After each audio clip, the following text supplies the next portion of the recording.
Di m sị m ralụ nwaanyị a nke isi na nwaanyị ọfụ nke m ga-eso. Di m a na-agwa unu maka ya, ọ nụbugokwe nwaanyị ahụ. Nwunye ya wee bata mụọrịa ụmụ n'anọ, wee solu nwoke ọzọ gbafelu. O wee bịa wee nụta m, wee na-azụ ụmụ n'anọ ọnụwa. So, mana di m chọkwuru nwa. Mụ na di m ebigo for 6 years atụrọ m ime o. Dọkịta sị na m enwere ike ite ime, na m nwee ite ime by the grace of God.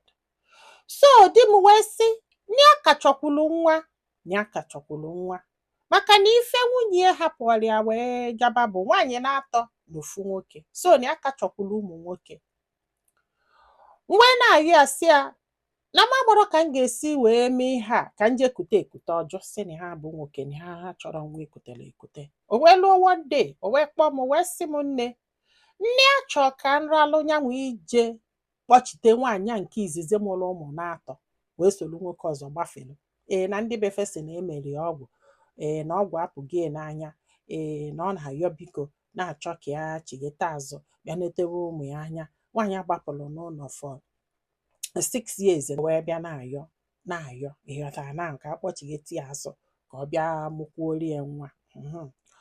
Ka ọ chọrọ ka ya jee chọọ anọda nwaanyị nụ ata as in a fresh one nụ ata maka na ya chọkwuru nwa ka ọ bịa mụọrị ha nwa. Ọ sị m, nne n'ike kwụrụ ya na ya marọ nke a ga-eme eme, ya marọ nke a ga-eso eso. Na this first wife a na-ekwu maka ya, na oke nwere ụdị iyi ọka akpọrọ ya, ọ kpọrọ ya gbogọ, kpọrọ ya gbede.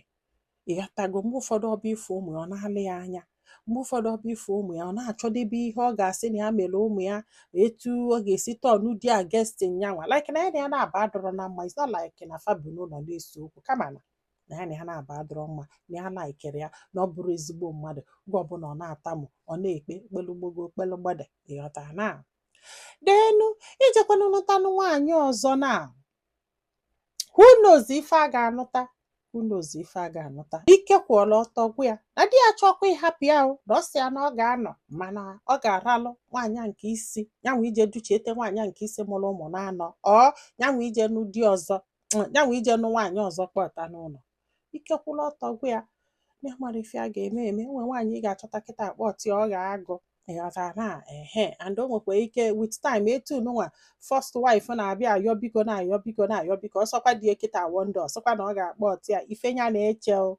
Ya wesị ka amala ife ndị mmadụ lụ ya, mana many of you ama nweta onwe unu na condition ya nọ na ya tata, mana unu were like a sister. Etu nụnwa ya bụ nwaanyị kịta, ọ bụrụ na ọ gị nwa ka ya bụ nwanne gị nwaanyị direct, kedu ife ị ga-eme? Kedu onye ị ga-asị di gị jee kpọta? Ọ the first wife mụgolo ụmụ ready ya na-azụ ụmụaka afọ, which ọ ga-abụ bọsị ọbịa na ya na ya na-abụ ga-enwe nsogbu. Ọ ga-achọrịrị etu ọ ga-esi wee chọọ ofu ihe ọ ga-asị na ya mee na-atọ na ụmụaka against nyanwa.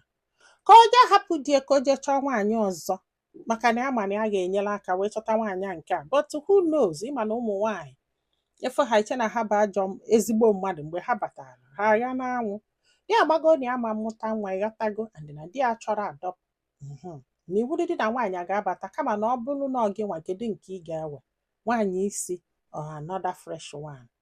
Na amen. Nke a gwụrụ m ike, nke a gbujisiri m aka na ụkwụ, nke a mere m everything because na nwaanyị nke isi afụtago gị dịka eneminye. Ịghọtago, and etu a ka ọ ga-adịgidekwenu.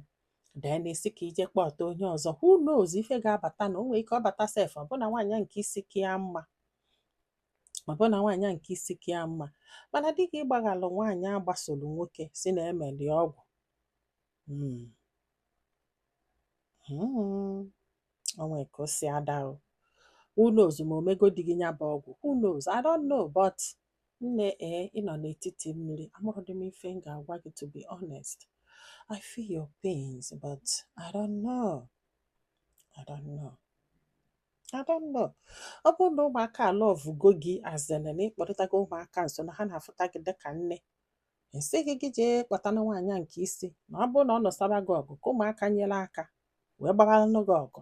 Maka na onye nke ịbụ ị ga-akpọta na ịmara na ụdị mmadụ ọ bụ. Ọ bụghị ịghọtago, because na m ga-aka wee di na nwaanyị nke isi anọgolu mgbe bata dana ije kpọta onye ọfụ from nowhere ọ bịakwa otibelu m ọda mabalụ m iwu megbube m mebe nna mebe ibie like amụrụ m ka m ga-esi wee dị m nke afọ ọkwa ịghọtago ọ bụza na nso wee chọta ya ọ bụkwala another mistake and like you say di gị might think otherwise one day je kpatakwa nke isi afọ sef na adọkwa 3 n'ụlọ ịghọta na nso ịjụọ m nsị gị look into nke isi nwe again and show those kids love, show them love, take them like your own. Mbụlụ gị nsị gị ịgwa di gị ka onye gị like 6 months to bond more with this ụmụaka before akpọta mama fa kwe yatago ụmụaka ma ife if you can show them love cater for them take them like your own within that 6 months before mama ha echighete I think na ha bụ mmadụ ha ga-enwe conscience as long as na ede eme ha ajọ ife they might decide to be with you or fight with you ma ọ bụrụ na o se tie nne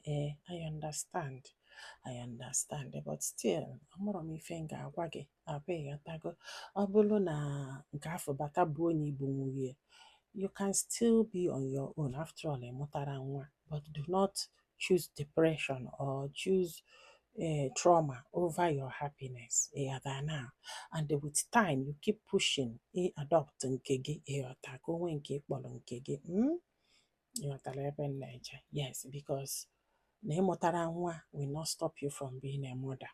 Do you get me? Yes. Iwekwolu 6 months afọ na ayọ dị gị ma ọ ga-accept. Obi nyere elu gị aka n'akwụkwọ. Ịgbasịa nkịtị mgbe ọbụla nwa ji wee pụta.